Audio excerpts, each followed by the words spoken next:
Most people try to skip steps on the property ladder, and that is a huge mistake. The reality is the best way to grow your wealth in real estate is to start small and then systematically work your way up to a house over time, eventually becoming an investor. And not the other way around, because the system is rigged against investors and incentivizes home ownership here in Canada, specifically my market of the lower mainland of British Columbia. And if you do skip a step, you might get crushed financially, biting off more than you can chew. Wait too long to get into the market and you risk being permanently priced out, and that will have you missing out on the massive benefits of equity growth over time. Because time in the market beats timing the market. And subscribing to the channel beats not being subscribed to the channel. So let's start off with 3 quick tips, and then I'll give you the ideal formula to move your way up the property ladder to maximize your equity and investments that's worked for me and my clients over the years.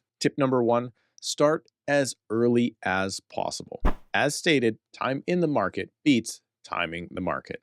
As a result, getting into the market as young as you possibly can, well, that one step alone gives you more runway to be able to pound down the debt and leverage on the property. But it also gives you a greater chance to compound your returns the next time the market takes off sooner than anyone expects. Second, plan ahead. You might need to get into whatever property you can just in order to get into the market, get your foot in the door. Because of course, being in the game is better than sitting on the sidelines. But if you can, try your best to get into just a little bit more than you need. For example, if you're looking for a 1-bedroom condo as your first step on the property ladder, explore the idea of a 1-bed and den or a 2-bedroom unit. This will give you extra space, say if you work from home, you need a place to start your side hustle, or if you'd like to get a roommate to help pay the bills. You know, to make your day-to-day life a little easier or pay down your mortgage a little faster. But if the place is not just perfect, know that with this property, you are only on the first or second step of the ladder, and it's not your forever home. Getting into the market often means living below the previous standards that you had at your mom's house,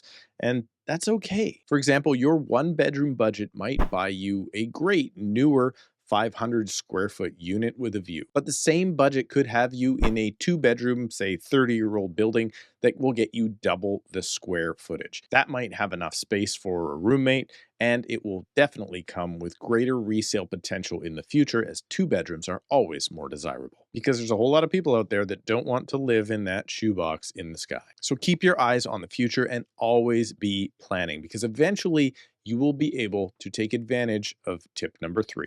Leverage your growth.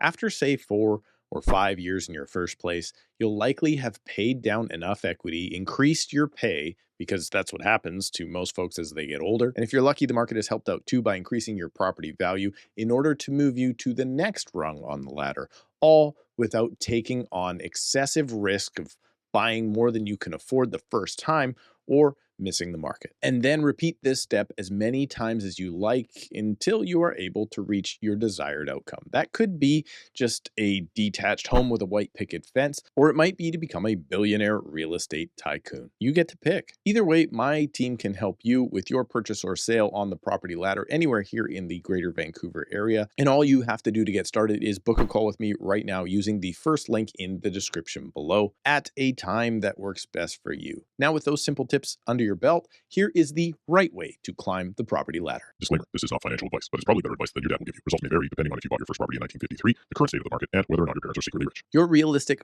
first step onto the property ladder in Greater Vancouver is to get into an entry-level property, and that is likely a condo. This gets harder and harder for people to do, specifically younger people, as time goes on.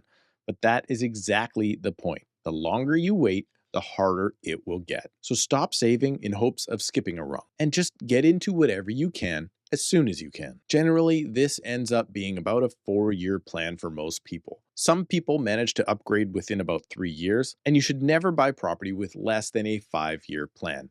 But in reality, 4 years is when most first-time buyers of condos have paid down enough principal and increased their incomes to move into the next step of their lives, like going from single to engaged or married to expecting.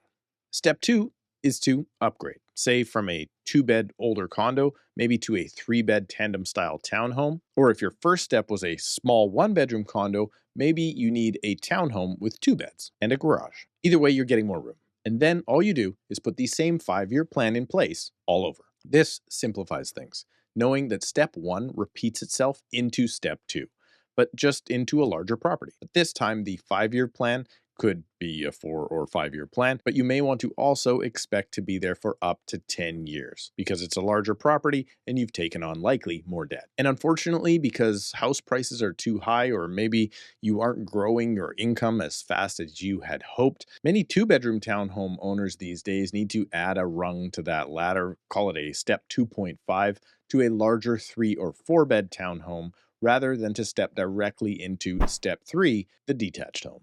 Particularly in my market of Surrey and the Fraser Valley, a detached home with your first investment property attached by way of basement apartment is ideal. Basement rentals are not for everyone. You may just want to buy that single family detached home and live at this point and be happy for the rest of your days without becoming a landlord. But if you want to become an investor, the basement rental increases your property value at the exact same time as helping you pay off some, or hopefully eventually all, of your mortgage. The reason this is the best first investment property to own is that you're not adding a second round of property taxes and utilities to your balance sheet. You most often get a lower interest rate from the bank as you qualify for your principal residence over top of an investment property, and you don't have to save up the second 20% down payment. And this compounds when you find out that it actually takes about 40% down here in our market to break even on the rental. Because even though the down payment required is only 20% for a rental unit,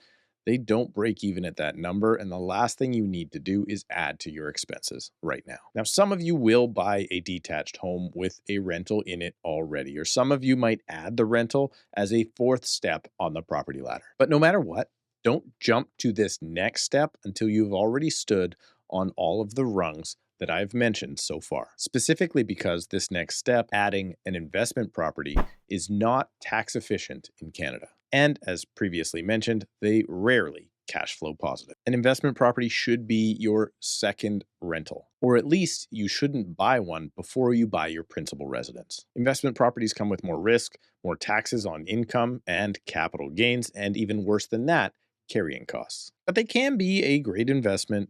Let's just do it after you've already owned another, say, 2 or 3 properties. Because now you know what to expect with maintenance, costs, renewing your mortgage, and hopefully you'll even have experience screening tenants. Because you're for sure going to screw that one up the first couple times. And it's only after you have taken these, say, 4 or 5 steps on the ladder that you will probably find yourself in a position to move up to one of the last steps, and that is to find your forever home. Your forever home is that amazing, epic place that you have always dreamed of, but it took you 15 to 25 years to get here. Many people by this point are already 45 or 55 years old, and they may even end up selling previous rentals or investment properties to fund this new dream home, because you don't want a large mortgage in your older years, or possibly any mortgage at all. And after being a landlord for maybe 5, 10, or 15 years, lots of people are just tired and done with it altogether. They've made a ton of money, paid down a ton of debt, used leverage to the absolute maximum, and it's paid off. So it's okay at this point to consider selling off those investment properties and just, I don't know, enjoying yourself. This is actually not the last step on the ladder.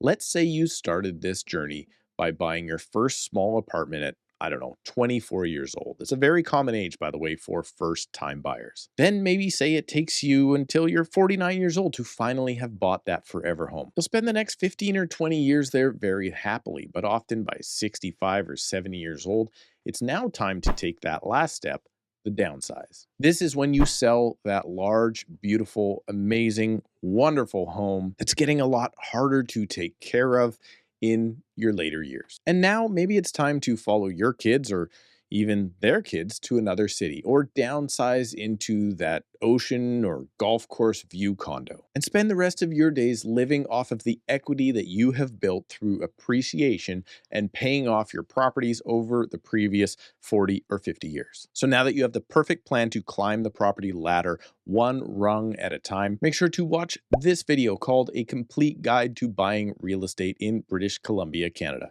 so I can teach you how to take that first step.